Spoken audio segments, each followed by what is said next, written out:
Across the planet, more than 55% of America's watersheds are classified as impaired. China's intensive farming regions suffer soil acidification exceeding 220 kilomoles of hydrogen ions per hectare per year.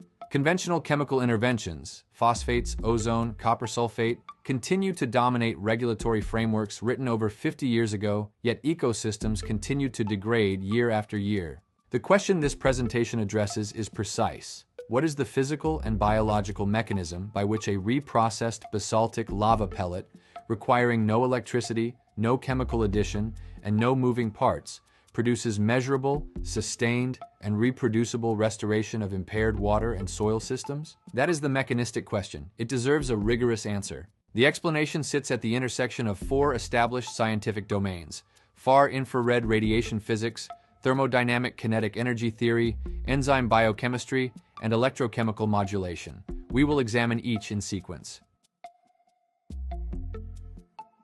The starting point is the KIKO basaltic lava pellet itself, and specifically, the type of electromagnetic energy it emits. To appreciate this, consider a fundamental comparison that physicists and engineers will find immediately meaningful. Silica chips, the material underpinning the modern semiconductor industry, are optimized to emit in the radio frequency band between 3 kHz and 300 GHz, carrying approximately 250 kilojoules per mole. Their primary function is signal propagation, communication, and information transfer. They emit outward, horizontally, into open environments across distance. KIKO basaltic lava pellets operate in an entirely different domain of the electromagnetic spectrum. They emit far infrared frequency in the range of 30 terahertz to 300 terahertz, corresponding to wavelengths of 10 micrometers to 1 millimeter at approximately 150 kilojoules per mole. This is thermal radiation, not signal energy. It penetrates and interacts directly downward into matter, soil, moisture, water, and hydrocarbons. The distinction is fundamental. One technology is designed to carry information across space. The other is designed to transfer energy into living systems. The KIKO pellets are manufactured in Japan through a proprietary adiabatic compression and isobaric heating process, co-developed with the late Professor Matsushita of the Japan Water Institute.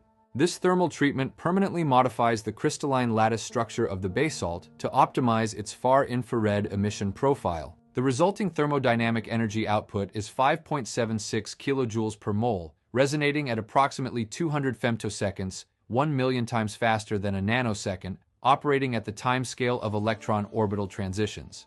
The pellets require no power input and do not deplete as a chemical reagent depletes. Field sites treated over a decade ago remain measurably active, consistent with the first law of thermodynamics applied to a sustained resonant emission system. Energy is transduced, not consumed.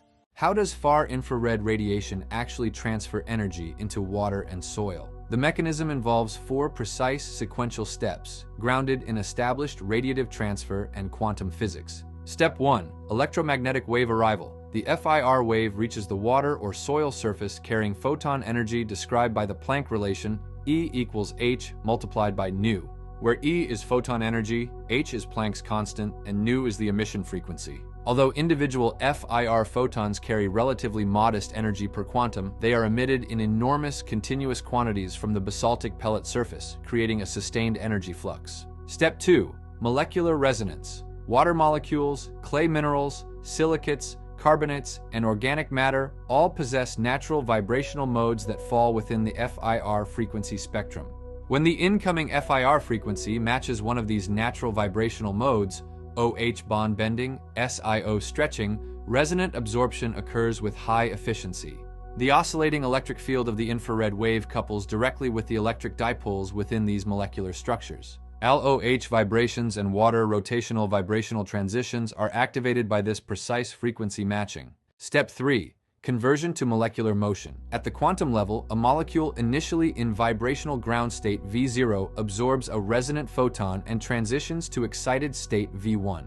This excited state relaxes within femtoseconds through phonon generation, intermolecular collisions, and vibrational energy transfer, transforming ordered electromagnetic energy into disordered thermal motion, measurable as increased molecular kinetic energy and biological reactivity. This transforms ordered electromagnetic energy into disordered thermal motion, measurable as increased molecular kinetic energy and biological reactivity. Step 4. Redistribution through the medium. In aqueous systems, this kinetic energy propagates outward through the Einstein-Stokes diffusion mechanism, not as radiation, but as a sustained kinetic energy field carried by the water medium itself. It travels not as radiation, but as a sustained kinetic energy field carried by the water medium itself. One directly measurable physical consequence is a 10% reduction in water surface tension at the water-atmosphere interface, a weakening of van der Waals forces at the molecular boundary layer that accelerates gas exchange between the water column and atmosphere. This weakening of van der Waals forces accelerates gas exchange, accounting for the rapid nitrogen release documented in field studies. This effect is observed within 15 to 96 hours of KIKO application, enhancing biological reactivity through precise energy transfer.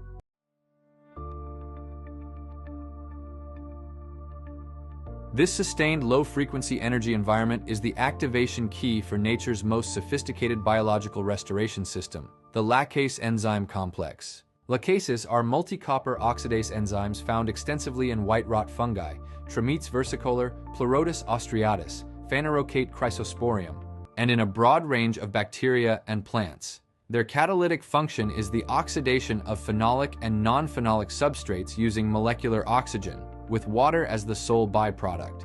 They are nature's molecular shears, capable of breaking down lignin in invasive aquatic plants, complex organophosphate pesticides, industrial azo dyes, and harmful cyanobacterial toxins. The active site architecture contains 4 copper ions arranged in 3 functionally distinct redox centers. The T1 center is the primary electron acceptor, operating at redox potentials of positive 400 to positive 800 millivolts versus the normal hydrogen electrode.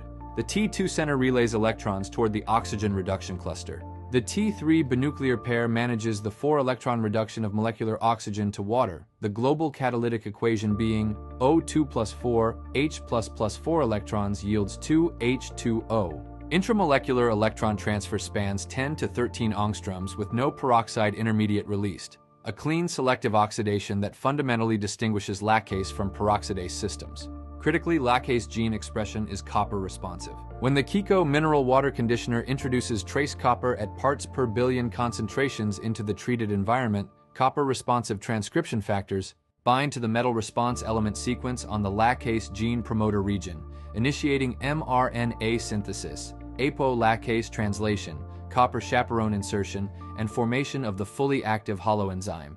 This is a precise biological sensor and switch system, triggered without any of the indiscriminate toxicity associated with commercial copper sulfate applications, which at operational concentrations destroy the beneficial zooplankton and microbial colonies that the ecosystem requires to function.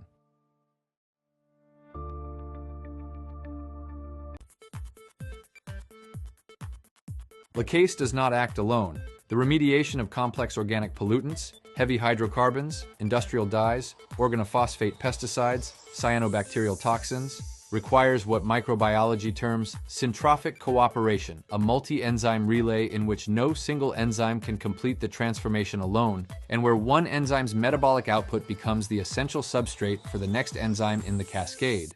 Syntrophic cooperation is thermodynamically viable only at low hydrogen partial pressures, below 10 to the power of -4 atmospheres,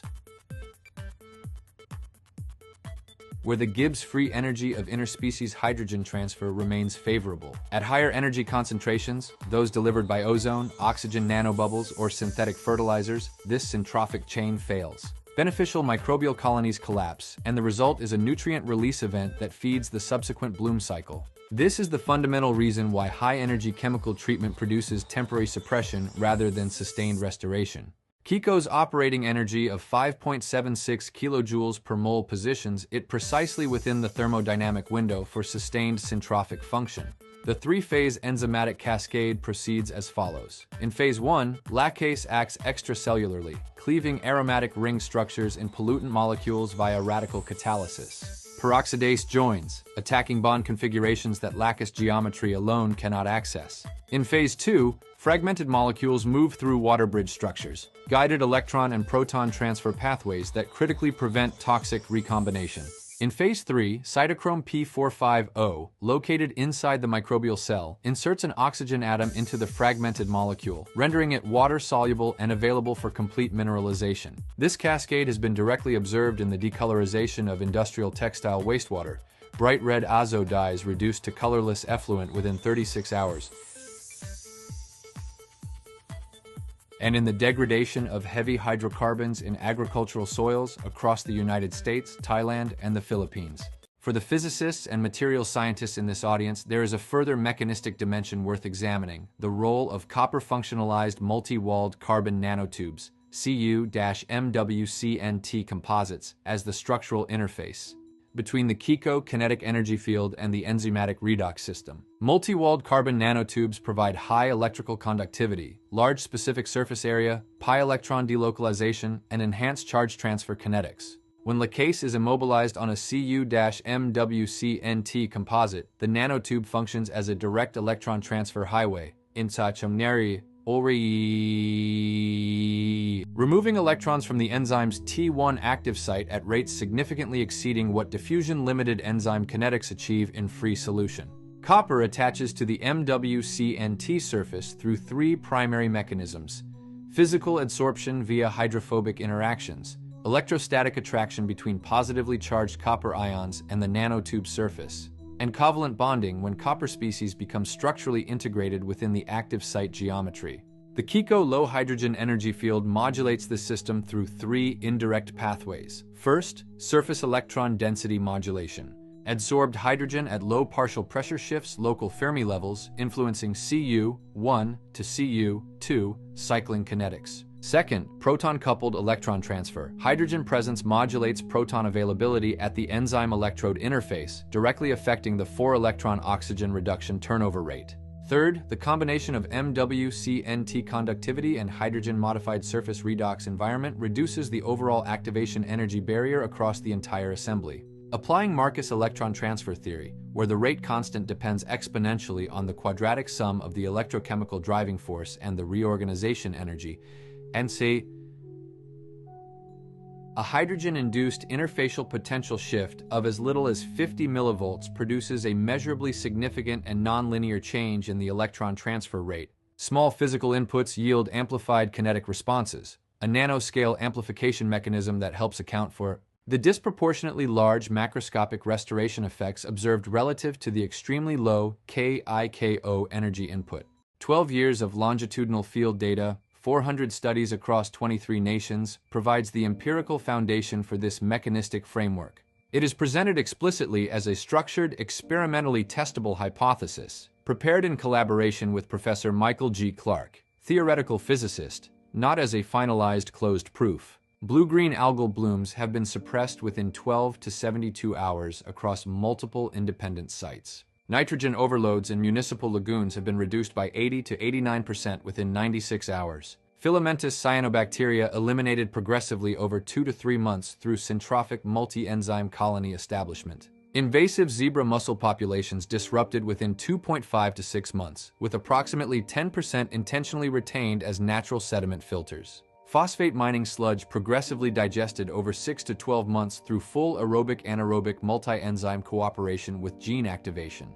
For those wishing to design independent validation studies, the recommended measurement toolkit includes nuclear magnetic resonance and magnetic resonance analysis for molecular cluster size and bond energy, far-infrared spectrometry for FIR absorption coefficients, surface tension metering, cyclic voltammetry and electrochemical impedance spectroscopy for Cu-MWCNT redox characterization, X-ray photoelectron spectroscopy for Cu1/Cu2 ratio, and electron paramagnetic resonance for T2 copper center integrity assessment. The closing argument is the most important conceptual point of this entire presentation. Conventional remediation operates at energy densities between 50 and 493 kilojoules per mole. Thermodynamically, a molecular detonation, cell walls lysed indiscriminately, beneficial microbial colonies destroyed, the syntrophic enzyme infrastructure collapsed, and a nutrient release event feeding the next bloom cycle. KIKO operates at 5.76 kilojoules per mole, aligned with van der Waals force interactions, far below covalent bond disruption. It does not destroy. It influences molecular orientation, interfacial electron densities, and proton availability at enzyme active sites. The complete mechanistic chain is basaltic pellet far-infrared emission, molecular resonance absorption, phonon generation and kinetic energy redistribution, Reduced surface tension and accelerated gas exchange, trace copper activation of lacase gene transcription. CU-MWCNT enhanced direct electron transfer, syntrophic multi-enzyme cascade, sustained ecological restoration. Every link is physically and biochemically grounded. Every link is amenable to independent experimental validation. This presentation is offered in the spirit of scientific transparency and open collaboration. The data and the methodology are available for rigorous peer examination. Thank you for your time and attention to this presentation.